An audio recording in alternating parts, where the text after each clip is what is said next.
Welcome back to the Photography Show TV studio, where joining us is friend of the show. And you know what? The great thing about this year is we're catching up with so many friends of the show. Dave Parry from Canon. Thank you very much for joining us. Lovely to see you in 3 dimensions. I know, again, like so many other conversations that we've had over the last 2.5 years, it's all been on a little Celebrity Squares box on my PC at home. Good to see you in the flesh. Absolutely. You brought with you something which is very, very new indeed, and if anything is here to welcome us out of the lockdown of the last 18 or so months, it is this piece of kit. Dave, tell me about the R3. Well, it's only 4 days old, 4 or 5 days old, so it's a very new product, and it is so fantastic to be able to bring it here and have its debut, its European debut here at the photography show, and that is just absolutely fantastic. We are thrilled that the heavens have aligned that this is here. So because this is so new, we appreciate that when this goes out, not everyone may even know what this is yet. So let's take a big step back. What is the R3? It's a camera, I know that, but it's not the first in the R range. No. Where does it fit?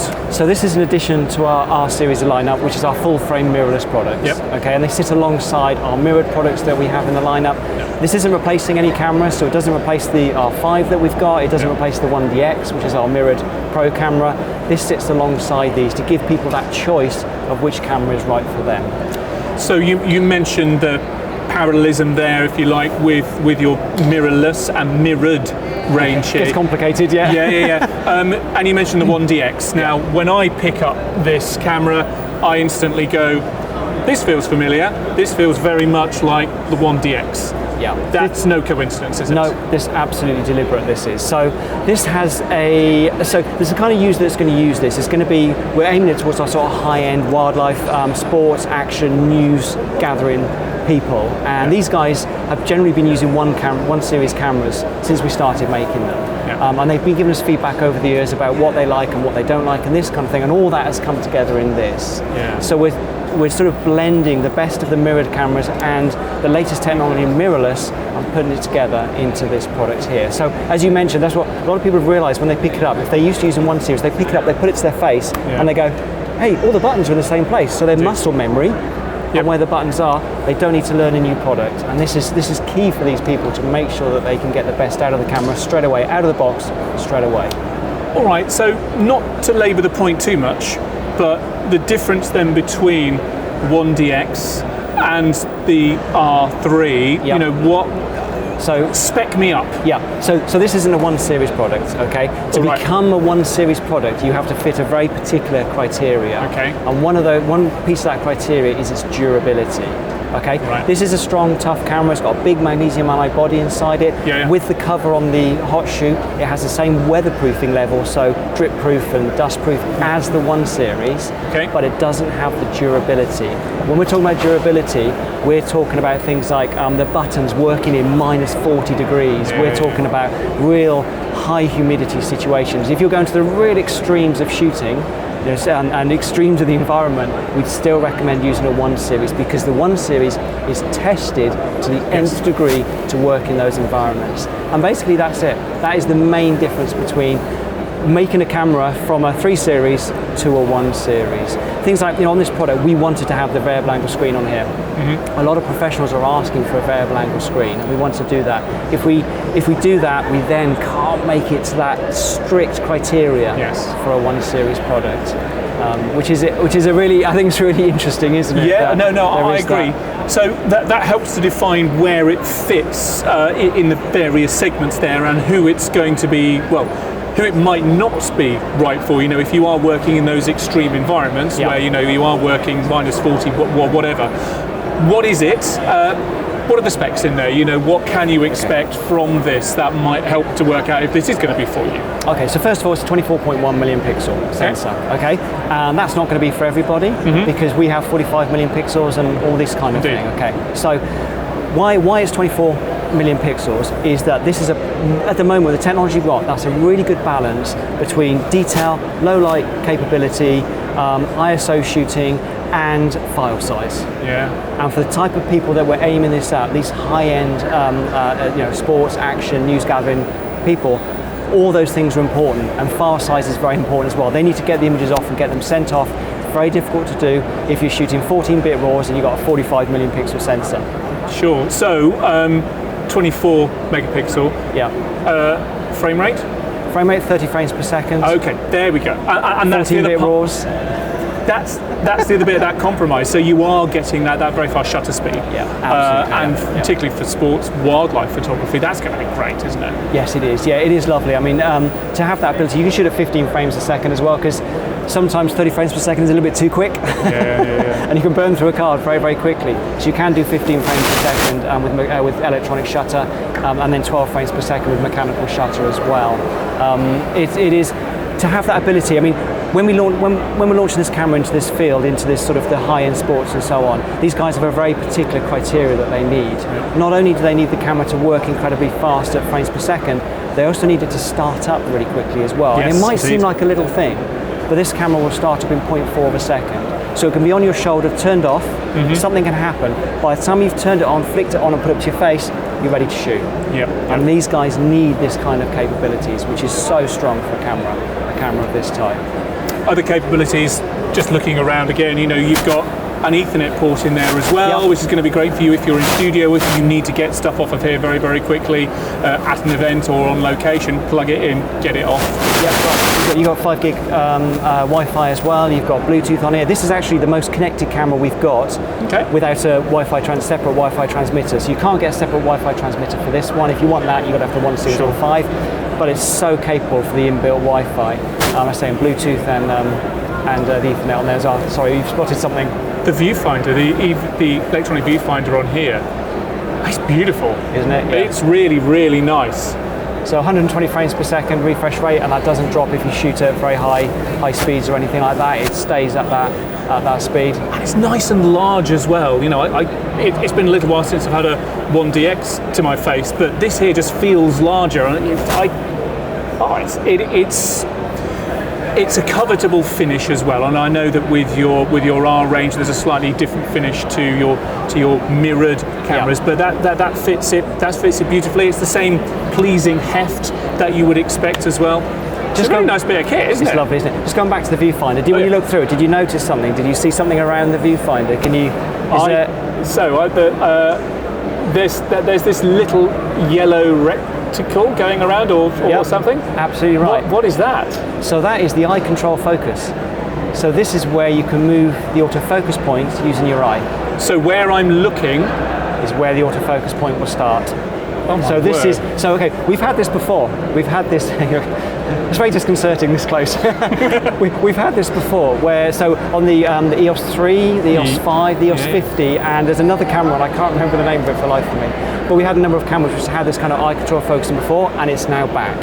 Right, what this does, this is about the initial acquisition of your subject. Okay, this isn't about tracking a subject across your frame. This is about that initial shot. So normally, when you put the camera up to your eye, if you want to move the AF point around, use the joystick, or use the optical joystick on here, or use the screen. With this, you just look.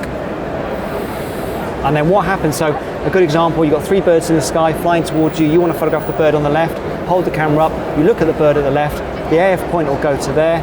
As soon as you press the AF button, whether you use the back button or whatever, the camera will then take over, follow and track and shoot that subject. So what you're trying to say basically is there's magic technology in here that is reading my brain pretty much in order to work out what my subject is.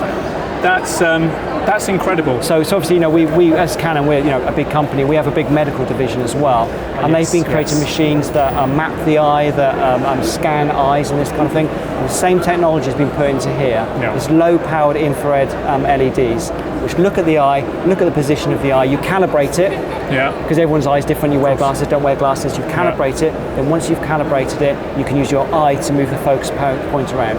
I've personally used this on a motor racing circuit, and it blew me away.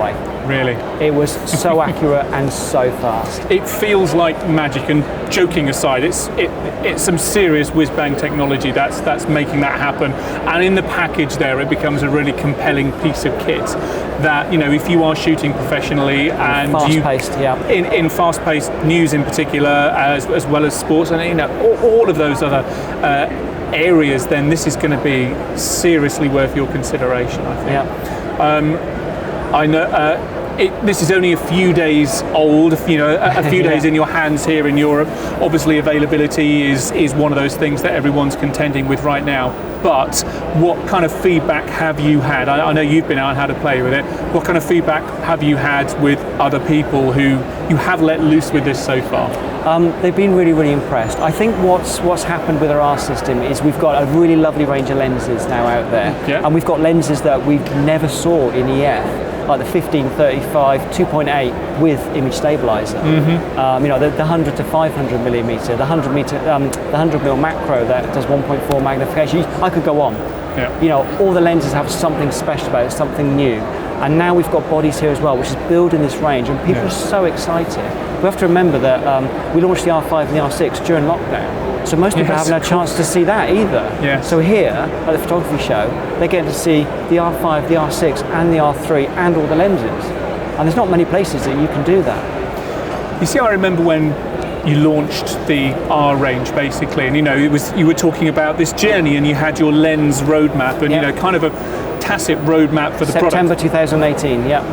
Yes, I remember. You remember it? I remember it well at Photokina, pretty much, wasn't that's it? right, yeah. Indeed. That was only 3 years ago now. I know. And when you think about how far you've come, actually, back then it felt like, this is going to be ages. We want it now. We're all getting quite impatient. But actually, to see how far you've come now with a lens lineup Such that you a short have, space of time, and with the cameras, notwithstanding the 18 months that we've spent in lockdown. Actually, it feels, in hindsight, like a really accelerated journey that you've been on now with the R lineup. This is why my hair's going grey. It's not just chatting with me every year. It's just incredible how far it's come on. And like I said, what excites me so much is we're putting so much new technology, not just into the body, but into the lenses as well. And it's giving people an amazing experience with photography. And it's pushing the boundaries of what we can do. 102,400 ISO on here. Okay. Most people won't use ISOs at these sort of height, but in news gathering they do. Yes. They need to get these shots. Yes. So it's usable technology, and it's making it just very, very exciting. It really is. Dave, it's been fantastic to we could go on. Have you here in the studio bringing your amazing tech, as you always do. Listen, thank you very much. I wish you every success with this, and I hope that it's able to get into people's hands and they can put it through its paces and continue iterating the product lineup as well in the future. But really exciting to see this in the real, not on a screen, basically. So happy to bring it to the market, and so happy that everyone's really enjoying it. It's fantastic. No, thank you. Thank you very much indeed. Thank you.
Hi guys, I'm Ben from Adaptalux. And I'm Sam, the company founder and product designer of the Adaptalux studio.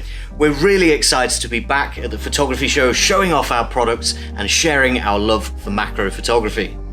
Our product, the Adaptalux studio, is an adaptable lighting system which is ideal for macro, close-up and product photography. Sam and I will be on our stand running product demos, macro tutorials, and of course we'll have our lighting available for you guys to take away today. You will also be amongst some of the first people to see our upcoming addition to the studio, Xenon flash arms. So come and visit us to get hands-on with some creative lighting and take advantage of our 15% show discount. We're just around the corner on stand J103, which is next to the video live stage. We're really looking forward to seeing you soon and we hope you have a great day.